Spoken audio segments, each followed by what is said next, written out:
So today, as we are all aware of the celebration that we're having together and celebrating the 15th year of the Lord's faithfulness in our lives. అయితే మనందరికి తెలిసినట్లుగానే ఈ రోజు 15వ వార్షికోత్సవము దేవుడి కృప మన జీవితం అందరిలో ఈ 15 ఏళ్ళు ఉంది. And the vision that the Lord has given to us has been 15 years that he's been carrying it over. అయితే దేవుడు మాకు ఇచ్చిన దర్శనం ఏదైతే ఉందో అది 15 సంవత్సరాలుగా మా జీవితంలో నిర్వర్తిస్తూనే ఉన్నాడు. Just a few words I would like to share.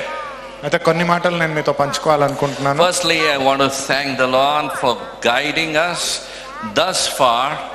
This 15 years have been really a challenge walking with the Lord. మొదటిగా దేవుడికి కృతజ్ఞత మహిమను చెల్లించాలనుకుంటున్నాను. ఎందుకంటే దేవుడు చూపించిన దర్శనాన్ని ఈ 15 సంవత్సరాలలో నిరంతరము ఆయన చేసి ఉన్నాడు. Many of us know us, we know each other since many years and are aware of many things that keep happening in all of our lives, and it's so amazing that we as a family stand with each other and we pray for one another. ఇక్కడ ఉన్న ప్రతి ఒక్కరికి నేను తెలుసు, వ్యక్తిగతంగా మనం ఒకరికొకరు పరిచయం ఉన్నాము. దేవుడు మన జీవితాలలో చేసిన అద్భుత కార్యాలను బట్టి ఆయనకు సాక్షులుగా మనం ఉన్నాము. 15 years of unfailing grace and the wonderful, amazing church members that we all are together. 15 సంవత్సరాలుగా దేవుడు అద్భుతమైన కృపను, విడదీయని ఎడబాయని ప్రేమను ఇక్కడ మనం కుటుంబంగా ఏకపరిచి ఉన్నాము. And today I am surprised by the MC. అయితే ఈరోజు పిల్లలు అక్కడ నిలబడి అందరినీ ఆహ్వానించడము, మాట్లాడడం అనే దాన్ని బట్టి నేను ఆశ్చర్యపోతున్నాను. I see the word of God being fulfilled. దేవుడి యొక్క కృప, దేవుడి యొక్క వాగ్దానము నిర్వర్తించబడ్డం నేను చూడగలుగుతున్నాను. God loves when the children of God gather together and sing praises to him. దేవుడికి, దేవదూతలకి అది చాలా ఇష్టమైన విషయము, పిల్లలు కలిసి దేవుడిని స్తుతించడము అనేది. And he loves even the infants singing praises to him. పసిపిల్లలు కూడా దేవుడికి స్తుతి పాత్రలు, స్తుతి గానాన్ని పాడడం అనేది దేవుడికి చాలా మక్కువ కలిగిన విషయము. And the church is blessed with talents and gifts immeasurably. అయితే మందిరము దేవుడి కృప ప్రకారంగా ఇలాంటి తలాంతులతో దీవెనను పొంది ఉంది. We see the Spirit of God inspiring us, Spirit of God strengthening us and motivating us to move further always. దేవుడి యొక్క కృప, దేవుడి యొక్క ఆత్మ మాకు సహాయం చేస్తున్నట్లుగా, ఆయన దీవించి మమ్మల్ని బలపరుస్తున్నట్లుగా మేము చూడగలుగుతున్నాము. I see Acts chapter 2 verse 17 being fulfilled in the days that we are living in today. ఇప్పుడు బ్రతుకుతున్న కాలంలో అపొస్తలుల కార్యం 2వ అధ్యాయం 7వ వచనము మన జీవితంలో నిర్వర్తించబడ్డం నేను చూడగలుగుతున్నాను. The Bible says in this verse, it says in the last days, Acts chapter 2 verse 17. 2:17 అపొస్తలుల కార్యం 2వ అధ్యాయం 17వ వచనము. In the last days, God says, I will pour out my spirit upon all people. Your sons and daughters shall prophesy. Your young men will see visions and your old men will dream dreams.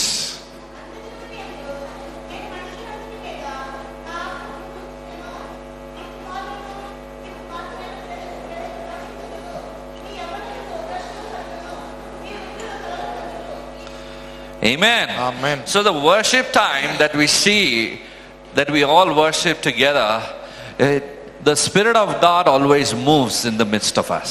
ఇప్పుడు ఆరాధన సమయం మనం చూస్తున్నప్పుడు ఎప్పుడైతే దేవుడి యొక్క స్తుతి ఆరాధన జరుగుతుందో దేవదూతల సమూహం అనేది అక్కడ సంచరించడం జరుగుతున్నది. Every week after week in the house of God, when we are gathering, we are encountering the Lord in many different ways. All of us have our own experience when we join our hearts in worship together. ప్రతి వారం తర్వాత వారము దేవుణ్ణి ఆరాధించడంలో మనమందరం హృదయపూర్వకంగా ఏక మనస్సుతో దేవుణ్ణి ఆరాధించేటప్పుడు ఆయన శక్తిని మనం చూడగలుగుతున్నాము.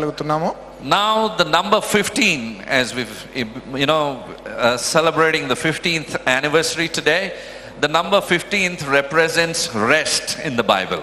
15 అనే అంకె ఏదైతే ఉందో బైబిల్ ప్రకారంగా విశ్రాంతికైన సూచన. The rest comes after deliverance, that is represented by 14. 14 అనే ఏదైతే విడుదల ఉందో దాని తరువాత వచ్చే 15వ అంక. So we are being delivered of our past and moving into the rest in the presence of the Lord. అయితే మనం మన గత జీవితం నుంచి దేవుడు ఈ నూతన జీవితంలో ఇచ్చే విశ్రాంతిలోకి అడుగు పెట్టబోతున్నాము. And it is only because of our beloved Jesus. ఇది కేవలము మనల్ని అతిగా ప్రేమించిన యేసు ప్రభు వలనే Because సాధ్యము. he's been standing with us, we are standing here today together. ఆయన మాతో నిలబడి ఉన్నాడు గనుక మనం అందరం ఇక్కడ కలిసి నిలబడగలిగాము. And because of our beloved friend, the precious Holy Spirit. మన ప్రియమైన స్నేహితుడైన పరిశుద్ధాత్మ దేవుడి వలన. The 15th day of the first Hebrew month called Nisan is the first day of feast of the unleavened bread. హిబ్రియు నెలలో 15వ రోజు ఏదైతే ఉందో అది ఉపవాసం తర్వాత బాగా ఆహారం తీసుకున్న రోజుగా ఉన్నది. And it is called unleavened bread is appuleni rotte, I think so. Appuleni rotte untadi anamata. Hallelujah. And it's a day of rest for the children of Israel. ఆ రోజు ఏదైతే ఉందో ఇజ్రాయెల్ జనాంగానికి విశ్రాంతి కలిగించే దినము. They choose to rest on that day. They choose to spend that time in the presence of God on that day. ఆ రోజు విశ్రాంతి దినముగా ప్రకటిస్తూ విశ్రాంతి తీసుకొని దేవుడి మందిరంలో సమయాన్ని గడపాలనేటట్టుగా వారి సంకల్పము. The 15th day of the 7th Hebrew month begins with the Feast of Tabernacles. ఇప్పుడు ఈ 15 రోజులు ఏదైతే ఉందో దీని తర్వాత వారు ఆ అప్పులేని రొట్టె ఆహారాన్ని స్వీకరించబోయేటట్టి కృప. So this year is going to be a year of rest, year of restoration. కాబట్టి ఈ సంవత్సరం అనేది విశ్రాంతికైన దినము మరియు పునరుద్ధరణ తిరిగి మీరు పొందుకునేటట్టి విషయానికైన సంవత్సరము. You are going to find that in the Lord. అది దేవుళ్ళలోనే మీరు పొందుకోబోతున్నారు. Those who choose to spend time with the Lord in this year, you are going to find rest. I think we all need rest. I think we all run around, Lord, we get exhausted and so much pressure nowadays. I don't know from where that has come, it has increased.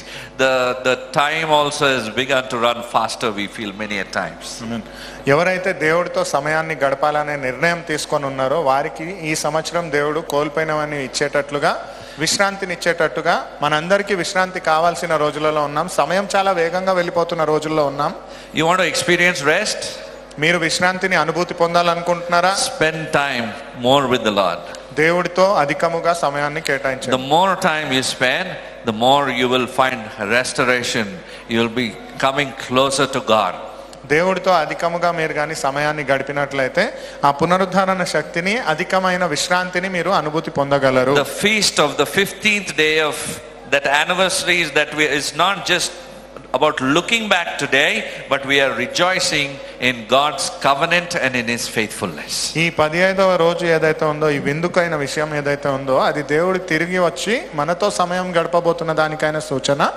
ఆయన మనతో చేసిన నిబంధన బట్టి మనం ఆయన celebrate చేస్తున్నాం. As per the commandment which the Lord has done with us, we should celebrate Him. Amen. Amen. One more thing I would like to share.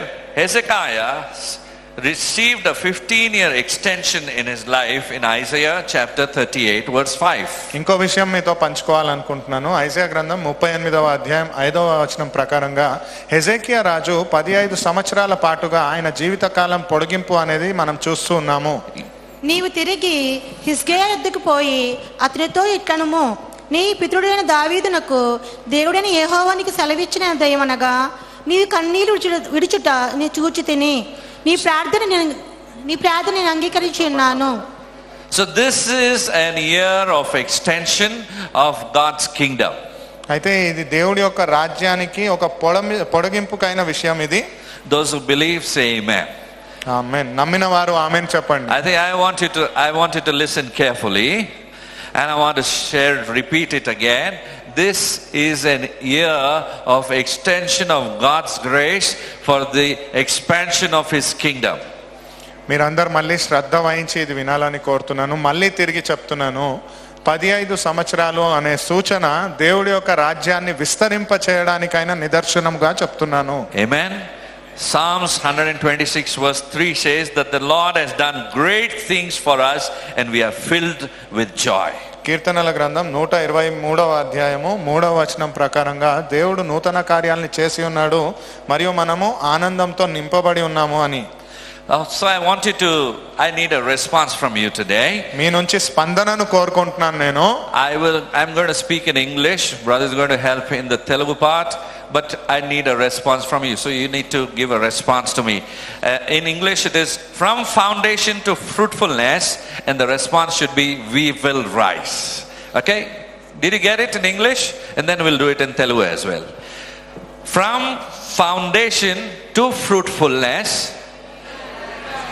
ఇది ఆంగ్ల భాషలో తెలుగులోను చెప్పుకుందాము. పునాది నుంచి ఫలించే వరకు మనము ఎదుగుతాము. నేను ఇది పునాది నుంచి ఫలించే వరకు అని చెప్తాను. పునాది నుంచి ఫలించే వరకు అని నేను చెప్తాను. మనము ఎదుగుతాము అని మీరు చెప్పగలగాలి. Yes. Okay? In Telugu we'll do it. పునాది నుంచి ఫలించే వరకు మేము ఎదుగుతాము, మనం ఎదుగుతాము. Amen. Amen. Hallelujah. We will grow because the Spirit of the Lord is in us. మనం ఖచ్చితంగా ఎదుగుతాము ఎందుకంటే దేవుడి యొక్క కృప మన పైన ఉన్నది. By God's grace we are celebrating 15 years of faith. దేవుడి యొక్క కృప ప్రకారంగా 15 సంవత్సరాల ఆయన విశ్వసనీయతను మనం వేడుకగా జరుపుకుంటున్నాము. Faith, fellowship and service. ఆయన విశ్వాసము, సంగీత్యము మరియు సేవ. As we step into the future, భవిష్యత్తులో అడుగు పెడుతూ ఉండగా our vision is to become a beacon of hope to many. మన దర్శనం ఏమిటి అంటే బలహీనులకు బలముగా ఉండేటట్టుగా, నిరీక్షణ లేని వారికి నిరీక్షణగా To be ఉండేటట్టుగా, rooted into the scriptures, వాక్యంలో ఇంకా లోతుగా చొచ్చుకుపోయేటట్లుగా, to be empowered in prayer ప్రార్థనలో బలపరచబడేటట్లుగా, and to transform communities. సంఘాలను సమూహాలను మార్చివేసేటట్లుగా. We aspire to build bridges across cultures and generations.